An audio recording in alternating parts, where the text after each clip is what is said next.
கோவையில் அண்ணாமலைக்கு எதிராக டம்மி வேட்பாளரை திமுக நிற்க வைத்துள்ளது என்று சீமானின் குற்றச்சாட்டிற்கு பதிலளித்துள்ள பாஜக மாநில தலைவர் அண்ணாமலை, தனக்கு எதிராக வேலை செய்ய முதலமைச்சரின் மருமகன் உள்ளிட்டோர் கோவையில் இருப்பதாகவும் பணத்தை தண்ணீரை போல திமுக செலவழித்து வருவதாக பதிலடி கொடுத்துள்ளார்.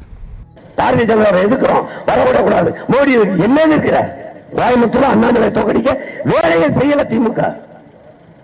மறுக்க முடியுமா? சொல்லு. வேலை செய்யாதீங்க, தீவிரம் காட்டாதீங்க, வேலை செய்யாதீங்கன்னு சொன்னீங்களா இல்லையா?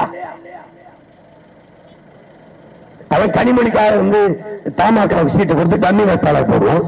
நீங்க அண்ணாமலைக்காக ஒரு டம்மி வேட்பாளர் போடுவோம். யார் வேட்பாளர் தெரியாதவங்க போட்டு எல்லாம் மியூச்சுவல் அண்டர்ஸ்டாண்டிங், புரிந்துணர்வு ஒப்பந்தம்.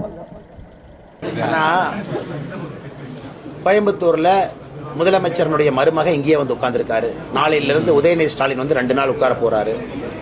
தமிழ்நாடுடைய இன்டெலிஜென்ஸ் டிபார்ட்மெண்ட் இங்கே தான் உட்கார்ந்துருக்காங்க. கணக்கு வழக்கு இல்லாத பண செலவு. சூலூர்ல போய் 1000 ரூபாய் கொடுத்தாங்களா? எவ்வளவு கொடுத்தாங்க? 500. சில ஊர்ல 1000 ரூபாய் கொடுத்தாச்சு. தண்ணி இருக்கோ இல்லையோ, பணம் தண்ணி மாதிரி போகுது.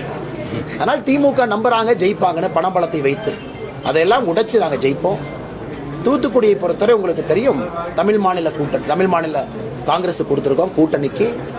அதனால் நிச்சயமாக தூத்துக்குடியும் பெரிய வெற்றி தமிழ் மாநில காங்கிரஸ் அங்கே பெறும். செய்திகளை உடனுக்குடனும் துல்லியமாகவும் தெரிந்து கொள்ள சப்ஸ்கிரைப் பண்ணுங்க.